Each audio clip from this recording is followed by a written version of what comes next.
আমাদের আজকের আলোচনার লক্ষ্য হল টু এর মূল রহস্যটা উন্মোচন করা। হ্যাঁ, এর দুটো যে প্রধান পরিচয় আছে, প্রপোজিশন এবং ইনফিনিটিভ মার্কার, এই দুয়ের মধ্যে পার্থক্যটা কি? আর কোথায় কোথায় আমরা অজান্তেই ভুল করে ফেলি সেগুলো খুঁজে বের করা। চলুন তাহলে শুরু করা যাক। তাহলে শুরুতেই সোর্সের মূল ধারণাটা নিয়ে কথা বলি। সেখানে বলা হয়েছে টু শব্দের ভেতরের মূল ভাবনা কি একটাই, কোনো কিছুর দিকে এগিয়ে যাওয়া। সেটা হতে পারে কোনো গন্তব্য, লক্ষ্য বা উদ্দেশ্য। হ্যাঁ, এবং এগিয়ে যাওয়া বা মুভমেন্ট এর ধারণাটা খুবই গুরুত্বপূর্ণ। এটা শুধু শারীরিক চলাচল নয়, মানসিক বা কি বলে ধারণাগত হতে পারে। ও আচ্ছা। যেমন সোর্সের একটি উদাহরণ, I am going to school, এখানে স্কুলে যাওয়ার শারীরিক চলাচল বোঝাচ্ছে। কিন্তু যখন বলা হয় this is important to me, এখানে গুরুত্বটা আমার অনুভূতির দিকে এগিয়ে যাচ্ছে। তার মানে টু স্কুল আর টু ইম্পর্টেন্ট টু মি তে আপাতদৃষ্টিতে কোনো মিল না থাকলেও দুটোতেই একটা অদৃশ্য গতি কাজ করছে, একটা শারীরিক আর একটা মানসিক। বিষয়টাকে এভাবে ভাবলে বেশ মজার মনে হয়। ঠিক এই জায়গাটাতেই এর আসল সৌন্দর্য। আর সোর্সের সবচেয়ে গুরুত্বপূর্ণ যে বিষয়টি হাইলাইট করা হয়েছে তা হল টু এর এই দ্বৈত পরিচয়। এটি কখনো প্রেপোজিশন হিসেবে কাজ করে, আবার কখনো ইনফিনিটিভ মার্কার হিসাবে। একদম। এই দুটো ভূমিকার মধ্যে পার্থক্যটা ধরতে পারাই হলো আসল চ্যালেঞ্জ। ইংরেজিতে ঠিকঠাক বাক্য লিখতে বা বলতে গেলে এই পার্থক্যটা বোঝা খুব জরুরি। বেশ, তাহলে এর প্রথম পরিচয়টা অর্থাৎ প্রেপোজিশন হিসেবে টু এর ব্যবহারটা একটু বিস্তারিতভাবে দেখা যাক। আচ্ছা। সোর্সে প্রথম যে উদাহরণটা দেওয়া হয়েছে সেটা আমরা সবাই জানি, গন্তব্য বা ডিরেকশন বোঝাতে। যেমন শি ট্রাভেলড টু লন্ডন। হ্যাঁ এটা তো বেশ সোজা সাপটা। হ্যাঁ, এখানে গ্রামার লজিকটা হলো কর্তা মানে সাবজেক্ট একটা জায়গা থেকে যাত্রা শুরু করে কর্মের বা অবজেক্টের দিকে যাচ্ছে, যা তার গন্তব্য। মানে এক বিন্দু থেকে অন্য বিন্দুর দিকে একটা চলাচল। ঠিক এই কারণেই গো, কাম, ট্রাভেল, মুভের মতো যে ভার্বগুলো চলাচল বা গতি বোঝায় তাদের সাথে টু ব্যবহার করা হয়। এরপর প্রাপক বা রিসিভার বোঝানোর বিষয়টি আছে, যেমন I gave the pen to him. আচ্ছা। তার মানে এখানে কলমটা ফিজিক্যালি মুভ করছে একজনের হাত থেকে আরেকজনের দিকে। সেই গতির ধারণাটা এখানেও আছে। অবশ্যই, এখানে কোনো কিছু, এক্ষেত্রে একটি কলম, একজনের কাছ থেকে আরেকজনের দিকে ট্রান্সফার হচ্ছে, যা টু এর মূল ধারণার সাথে হুবহু মিলে যায়। শুধু দেওয়া নেওয়া নয়, স্যান্ড, শো এগুলোর ক্ষেত্রেও তো একই যুক্তি কাজ করে। একদম। যেমন যখন আমি কিছু এক্সপ্লেন টু সামওয়ান করি, তখন আমার ভাবনা বা তথ্য আমার কাছ থেকে সেই ব্যক্তির দিকে চালিত হয়। এবার একটা মজার ব্যবহারে আসি, যা সোর্সে উল্লেখ করা হয়েছে এবং যেটা আমাকে সবসময়ই একটু ধাঁধায় ফেলত। সময় বোঝাতেও টু ব্যবহার হয়। যেমন ইট ইজ 10 মিনিটস টু 5। হ্যাঁ, এখানে সময়কে কিভাবে গন্তব্য হিসেবে দেখা হচ্ছে, এটা আমার কাছে সবসময় একটা ব্যতিক্রম মনে হতো। এটা একটা চমৎকার পর্যবেক্ষণ, এবং এটা কোনো ব্যতিক্রম নয়, বরং টু এর মূল ধারণারই একটি গভীর প্রয়োগ। এখানে ৫টা বাজাকে একটি গন্তব্য বা লক্ষ্য হিসেবে কল্পনা করা হচ্ছে, আর আমরা সেই লক্ষ্যের দিকে ১০ মিনিট দূরত্বে আছি। বাহ। ভাবনার দিক থেকে এটা বেশ গভীর। ঠিক যেমন আমরা কোনো জায়গার দিকে এগিয়ে যাই, এখানে সময়ও একটা লক্ষ্যের দিকে এগিয়ে যাচ্ছে। বাহ, এই ভাবনাটা তো অসাধারণ। আমি এতদিন নিয়মটা মুখস্থ করেছি, কিন্তু এর পেছনের এই গভীর যুক্তিটা কখনো ভাবিনি। সময়কে একটা গন্তব্য হিসেবে দেখা, এটা তো ভাষার দর্শন নিয়ে ভাবতে বাধ্য করে। ঠিক। আচ্ছা, এই একই গন্তব্যের ধারণা কি তুলনার ক্ষেত্রেও কাজ করে? যেমন সোর্সে বলা হয়েছে I prefer T to coffee নিয়ে। হ্যাঁ, এবং এখানেও একটি সূক্ষ্ম দিক নির্দেশনা আছে। পছন্দটা কফি থেকে সরে গিয়ে টি এর দিকে যাচ্ছে, তাই বলা হয় প্রিফার এ টু বি। ও এছাড়াও কিছু অ্যাডজেক্টিভ আছে, যেমন সিনিয়র, জুনিয়র, সুপিরিয়র, ইনফেরিয়র। এগুলোর পর তুলনা বোঝাতে থ্যান না বসে টু বসে, কারণ এখানে তুলনাটা একমুখী, একজনের সাপেক্ষে আরেকজনের অবস্থান বোঝানো হচ্ছে। এই সিনিয়র দ্যান মি ভুলটা আমি নিজে বহুবার করেছি। এখনো বলার সময় মাথায় চিন্তা করতে হয় থ্যান বলবো না টু বলবো। এটা খুব সাধারণ একটা ভুল।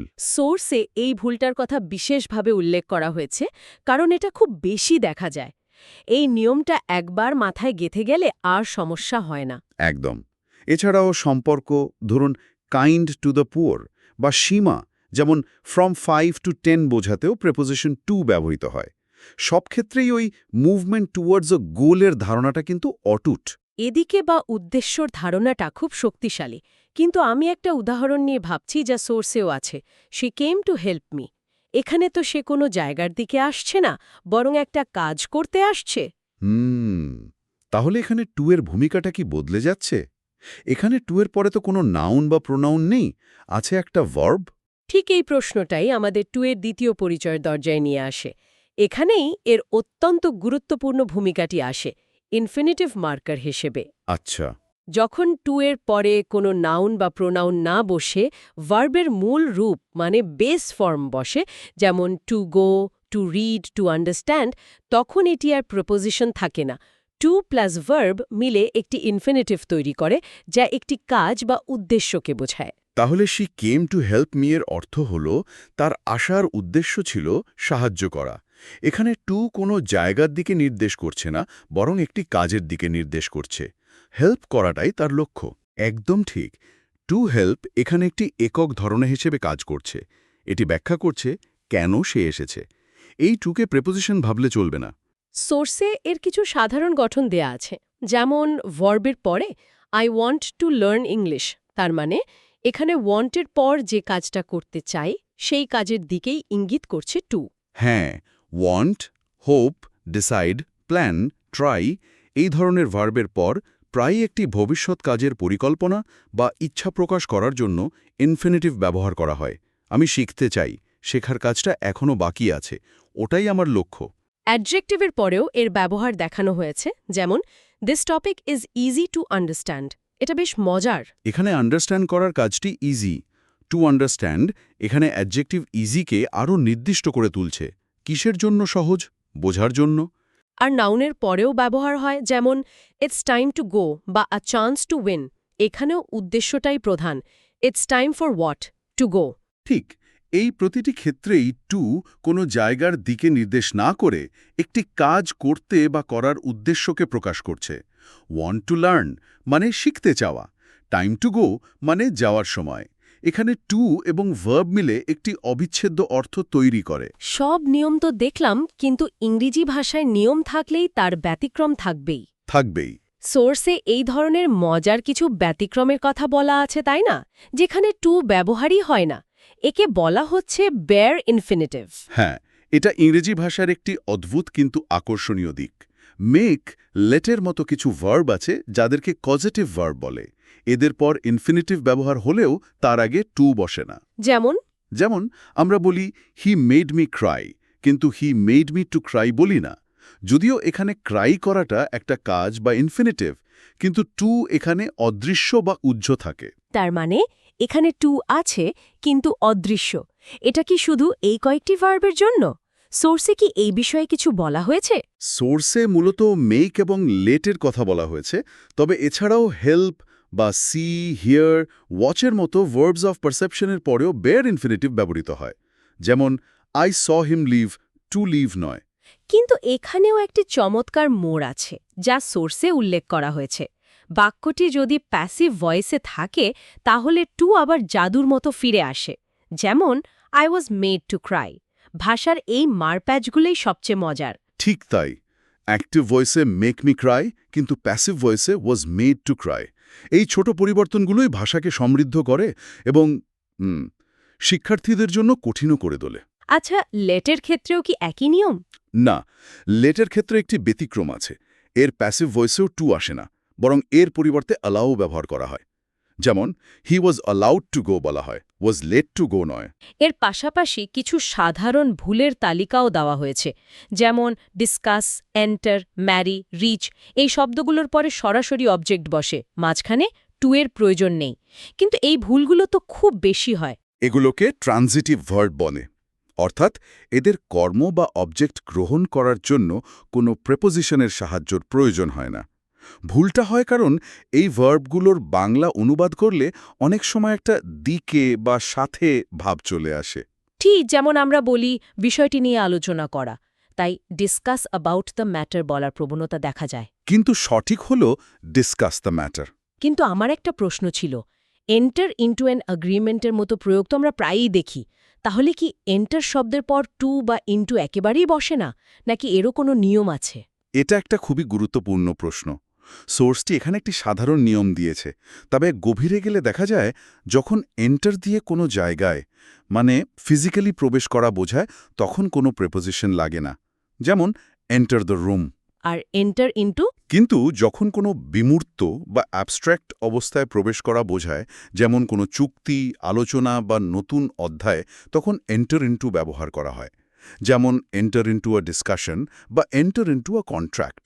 ভাষার নিয়মগুলো সবসময় এত সরল রৈখিক হয় না। পুরো আলোচনাটা এত গভীর আর বিস্তারিত ছিল।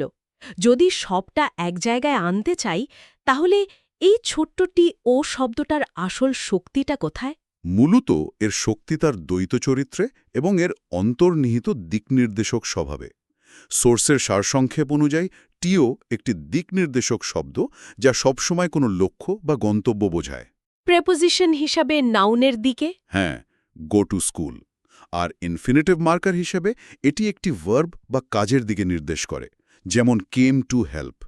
এই দুই ভূমিকার মধ্যে পার্থক্য করতে পারাই এর সঠিক ব্যবহারের চাবিকাঠি। আর সোর্সে যে একটা চমৎকার সূত্র দেওয়া হয়েছে, ওটা আমার খুব মনে ধরেছে। পুরো আলোচনা মনে রাখার জন্য এটা দারুণ। টিও ইজ ইকুয়াল টু দিকে, কাকে, কেন, করতে, লক্ষ্য। এই একটা লাইনে যেন এর প্রায় সব ব্যবহার চলে আসে। দিকে মানে গন্তব্য, কাকে মানে প্রাপক, কেন বা করতে মানে উদ্দেশ্য, আর সবকিছুই কোনো না কোনো লক্ষ্যকে কেন্দ্র করে। খুবই কার্যকরী সূত্র। আর সোর্সের শেষে যে এক লাইনের সারমর্ম দেওয়া আছে সেটাও অসাধারণ। টিও সবসময় কোনো না কোনো লক্ষ্য বা গন্তব্যের দিকে ইঙ্গিত করে। এই মূল ধারণাটি মাথায় রাখলে এর বিভিন্ন ব্যবহার বোঝা এবং মনে রাখা অনেক সহজ হয়ে যায়। আজকের আলোচনায় আমরা ইংরেজি শব্দটি ও এর গভীরে গিয়ে এর বিভিন্ন দিক, ব্যবহার এবং ব্যতিক্রমগুলো খতিয়ে দেখলাম। আশা করি এই আলোচনা জ্ঞানকে আরও সমৃদ্ধ করেছে এবং টিও এর ব্যবহার নিয়ে বিভ্রান্তি অনেকটাই দূর হয়েছে। যাবার আগে একটি ভাবনা রেখে যেতে চাই। আমরা পুরোটা সময় টু নিয়ে কথা বললাম, যা গন্তব্যের দিকে নির্দেশ করে। কিন্তু এর মুদ্রার অপর পিঠও আছে, ফ্রম, যা উৎসকে বোঝায়। ঠিক? যখন আমরা ফ্রম টু একসাথে ব্যবহার করি, যেমন ফ্রম ঢাকা টু চিটাগং বা ফ্রম 9 AM টু 5 PM, তখন কিন্তু শুধু শুরু আর শেষ নয়, পুরো যাত্রাপথটা জীবন্ত হয়ে ওঠে।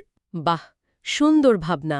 ভাষার এই জুটিগুলো কিভাবে একে অপরকে পূর্ণতা দেয় তা নিয়ে ভাবলে এর গঠন সম্পর্কে আরও গভীর ধারণা পাওয়া যায়। একটির শুরু কিভাবে অন্যটির শেষকে অর্থবহ করে তোলে তা নিয়ে ভাবা যেতে পারে। চমৎকার একটি ভাবনা। আমাদের সাথে এই জ্ঞান অন্বেষণে যোগ দেওয়ার জন্য ধন্যবাদ।